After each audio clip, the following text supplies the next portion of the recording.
तो आज मैंने वन प्लस नॉर्ड 5 ऑर्डर कर दिया है। कुछ 34K के आसपास 8 256 GB वेरिएंट। और इसे मैंने बाय किया है कब, लोकल ऑफलाइन शॉप जो पहचान वाले मेरे दुकानदार थे उन्हीं से किया, जिनसे मैं मतलब मेरी पूरी फैमिली उसी दुकान से हम लोग खरीदते थे फ़ोन आज तक। तो मेरा ये रेडमी नोट 10 भी मैंने वहीं से ख़रीदा था। तो उनसे मैंने पहले प्राइस पूछी, उससे पहले मैंने इंटरनेट पे बहुत रिसर्च की। बीच में मैंने एक वीडियो बनाई थी जहाँ पे मैंने बताया था तुम्हें कि बेकार की एनालाइजिंग मत करो, बेकार में रिसर्च मत करो इस बारे में कि ये फ़ोन, इस फ़ोन में ये है, उस फ़ोन में वो चीज़ नहीं है, या फिर इसमें एनालाइजिंग में तुम्हारा इतना सारा टाइम वेस्ट हो पाता है कि यार तुम प्रॉपर डिसीजन नहीं ले पाते और टाइम चला जाता है। तो मेरे साथ कुछ ऐसा हो रहा था, मैं बहुत बेकार में एनालाइज़ कर रहा था, बहुत ज़्यादा पागलों की तरह एनालाइज़ कर रहा था। और फिर भी मतलब मैं डिसाइड नहीं कर पा रहा था कि यार कौन सा फ़ोन ख़रीदना है। और मेरे दूसरे काम भी ठीक से नहीं हो रहे थे। मैं सुबह उठता था, अमेज़ॉन फ्लिपकार्ट चेक करता था, सेल्स देखता था। मैं सोच रहा था कि यार अब सेल वगैरह कोई आएगी तो ये फ़ोन और सस्ता हो जाएगा। लेकिन प्राइस हाइक के सीज़न में मुझे नहीं लगता कि यार अब फ़ोन इतने सस्ते होंगे जितने कि भाई तुम्हें फील हो कि यार कोई बहुत बड़ा ड्रॉप आया है प्राइस में। ऐसा हो सकता है अब, क्योंकि नॉर्ड 6 आ चुका है, अब नॉर्ड C6 भी आने वाला है, तो शायद नॉर्ड 5 सस्ता हो जाए। लेकिन आखिर इस बात की कोई गारंटी भी नहीं है, क्योंकि एक और सेल आ चुका है वैसे 7 साल लेने करके फ्लिपकार्ट का। वहाँ पे शायद सैमसंग के फ़ोन्स पे बहुत ज़्यादा ऑफर आएंगे, तो मे भी ऐसा हो कि फ्यूचर में वो फ़ोन वहाँ पे भी सस्ता हो जाए। बट इस बात की मुझे कोई गारंटी नहीं है या फिर अंदाज़ा नहीं है। और मैं पक चुका था लिटरली रिसर्च कर करके कि यार कौन सा फ़ोन सही है और कौन सा नहीं है। तो मैंने बस सोच लिया कि यार छोड़ो, ख़रीद लो। ज़्यादा से ज़्यादा अगर कोई मतलब आज मैं 34,000 का ख़रीद रहा हूँ फ़ोन, तो ज़्यादा से ज़्यादा अगर वो सस्ता होगा तो कितना सस्ता होना है, ज़्यादा से ज़्यादा 30 तक आ जाएगा नीचे। मुझे तो नहीं लगता कि यार उससे भी नीचे आएगा, क्योंकि इवन बिग बिलियन डेज़ के में भी उसी के आसपास कुछ था। तो ठीक है, 3-4 हज़ार ऊपर नीचे चले जाए मुझे, और ये भी गारंटी नहीं है तुम्हें कि यार सच में फ़ोन नीचे आएगा या नहीं आएगा। इवन वो आउट ऑफ स्टॉक हो चुका था, तो मुझे नहीं पता वापस कब स्टॉक में आएगा ऑनलाइन में।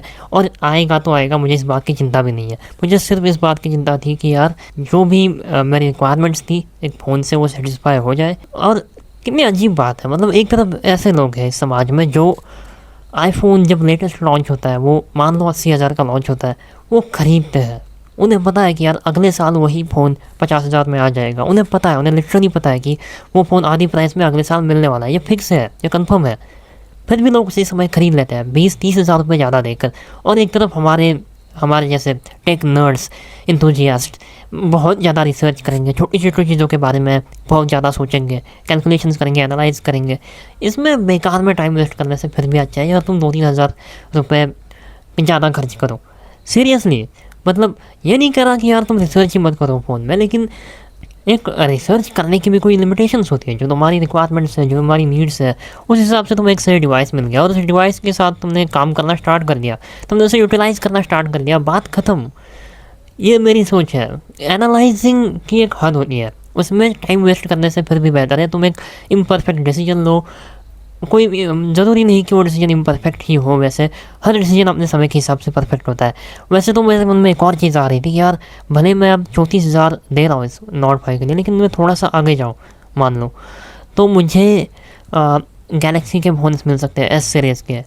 लेकिन शुरुआत से ही मेरी बजट 27 के आसपास थी, 27-30 के आसपास, और पता नहीं कैसे मैं 30 के ऊपर भी चला गया। तो इस हिसाब से तो भाई अगर मैं और आगे जाऊँ तो 50,000 में OnePlus 13S जैसा फ़ोन है, और आगे जाऊँ तो शायद आईफोन 16 अब थोड़ा सस्ता हो गया है। इस हिसाब से तो मतलब डील्स कभी ख़त्म नहीं होगी, और तुम्हारे मन में ये फोमो का डर, ये जो चिंता होगी फोमो, वो कभी ख़त्म नहीं होगी। कंपनीज इस चीज़ का फ़ायदा उठाते रहेंगे।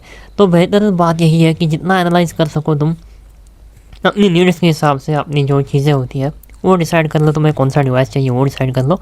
और एक फ्लक्चुएशन जो होती है प्राइस की, वो ज़्यादा से ज़्यादा एक अगर नेग्लिजिबल प्राइस हो तो मुझे नहीं लगता इसमें कोई फ़र्क पड़ेगा। अगर तुम बिना किसी चिंता के सीधा कोई फ़ोन ख़रीद लो ज़्यादा रिसर्च किए बिना। हाँ, वो बात अलग है कि यार रिसर्च करनी है तो ठीक है, उस फ़ोन के रियल लाइफ रिव्यूज़ देखो, जो कि मैंने अगेन देखे थे OnePlus नॉट 5 के। मैंने शायद इंडियन यूट्यूबर्स ने जितने वीडियोस बनाई होंगी, मैंने लगभग कितनी सारी वीडियो देखी मैंने लगभग नॉट 5 की, जितने रिव्यूज़ थे। सो मुझे सभी चीज़ें सोचने के बाद अब मैं फिर भी एनालाइज़ करता ही जा रहा था, पता नहीं क्यों। तो मैंने सोचा कि यार छोड़ो, अब सेल आए या ना आए, कुछ हो या ना हो, मैं सीधा खरीद रहा हूँ फ़ोन। क्योंकि ये जो एनालाइज करने का टाइम बेकार में मेरा जो वेस्ट हो रहा था वो मुझे और वेस्ट नहीं करना था। अगर अब फ्यूचर में ऐसा हो सकता है कि यार ये फ़ोन और सस्ता हो जाए, लेकिन मुझे फ़र्क नहीं पड़ता इस बात से।